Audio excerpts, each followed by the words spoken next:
the touchdown. Here's Mike Nugent now to kick this one away.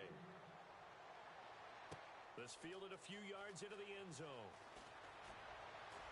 And he'll get across the 20 before he's brought down at about the 23-yard line. And Pittsburgh getting set to take the field. And 2 interceptions thrown here in this first half. You hear it, no matter the sport, they say the great athletes, they can kind of have a short-term memory, but that's easier said than done. It is easier said than done, but I played with a guy who threw 2 interceptions in the first quarter of a really big game we were playing. Johnny Unitas? And no, not quite of that level and not of that age. But I was going for the age. I remember looking over at him, and he was smiling. And I thought, what is he smiling about? It's because he had enough confidence in himself that that was a fluke. And he went out and played pretty well the rest of the day. They come out with 1 back and 3 tight ends. They'll start out on the ground with Bell. And he is met at the line of scrimmage, and he goes down right there. Nothing on that one. It'll be second down. And now they're in the hurry-up. Now Roethlisberger to throw on second down. Green with a catch left side. And they'll take him down at the 31-yard line. It'll be a gain of 8 yards, and that'll bring up a 3rd and 1. Obviously, this has not been a banner game throwing the football. So what you got to do, you got to kind of down focus, don't you think? Find the tight end, take some easier completions. The interception last drive there. He hits the reliable target. It goes as a gain of 8 and moves the chains. There's no doubt about it. That's just one of the best connections in the league. Big Ben throwing it to Antonio Brown, and Antonio Brown has turned himself into such a player. A low-round draft pick, but you can't beat his determination or work ethic, and Big Ben welcomes that. And Big Ben won a Super Bowl at 23, youngest ever to do so. Now whistles come in. We're going to get a timeout here by the offense. It's just their first, so they'll have 2 remaining here before we get to halftime. They come up with 1 running back. That's Bell. Ben to throw again. Nowhere to escape, and he goes down. Carlos Dunlap in there to sack him for a loss of 6. Now hold everything here. We're going to get a timeout by the offense. So that means they're down to 1 remaining here as we head toward halftime.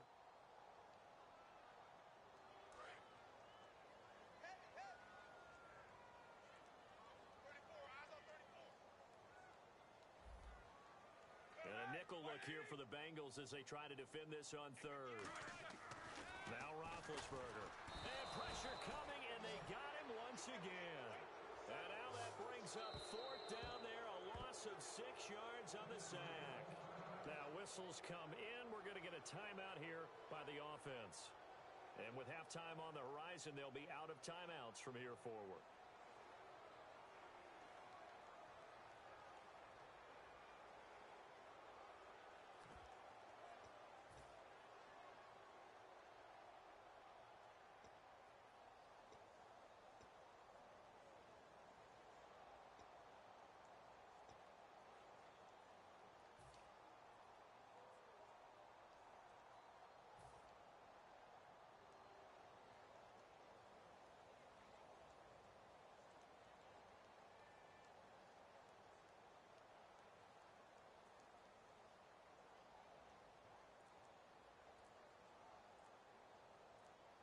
And how about this? 4th and long, and they're going to go for it. And they're out of timeouts, remember, so this is going to have to be a delay. We have hit halftime. Still 2 more quarters to go. We'll take a timeout. We'll be back after this. You're watching the NFL, and it's on EA Sports. It's in the game.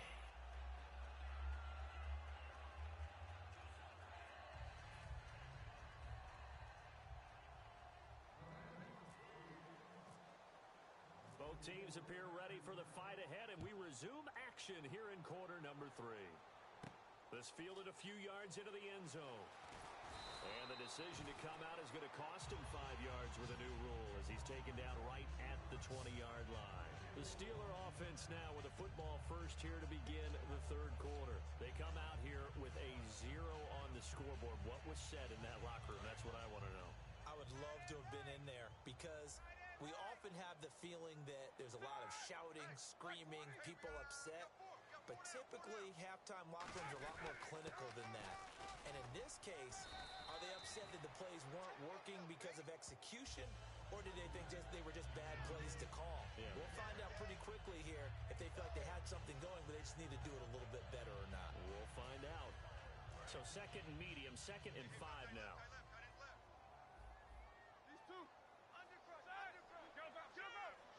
Brown, the lone receiver, left.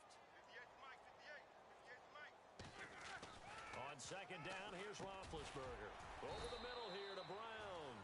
And he'll get it up near the 35, right at the 34 here. They get 9 out of that one, and as a result, the drive continues.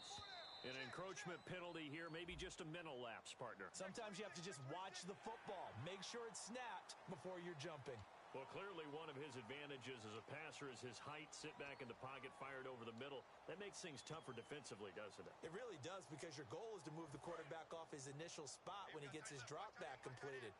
But when you have that type of height, he can stay in there. If he's willing to take the hits and just fire over the top, which saves him time and actually completes a play a little bit quicker than it normally does where a quarterback has to slide and find open space to throw.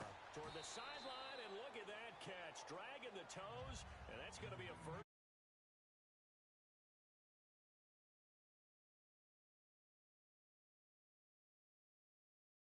Toe tap. You got it. The benefits of practice. Toe tapping, foot dragging, picking it up, and making sure it was a catch. They come out here in the eye. 58, right over there. Yeah. Right, 58, right there.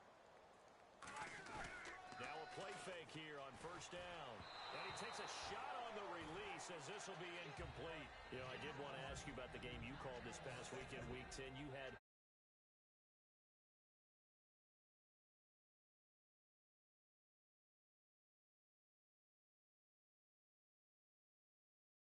Cork a 78-yard punt. He should dance like their fellow punter, Marquette King of the Oakland Raiders. He dances like no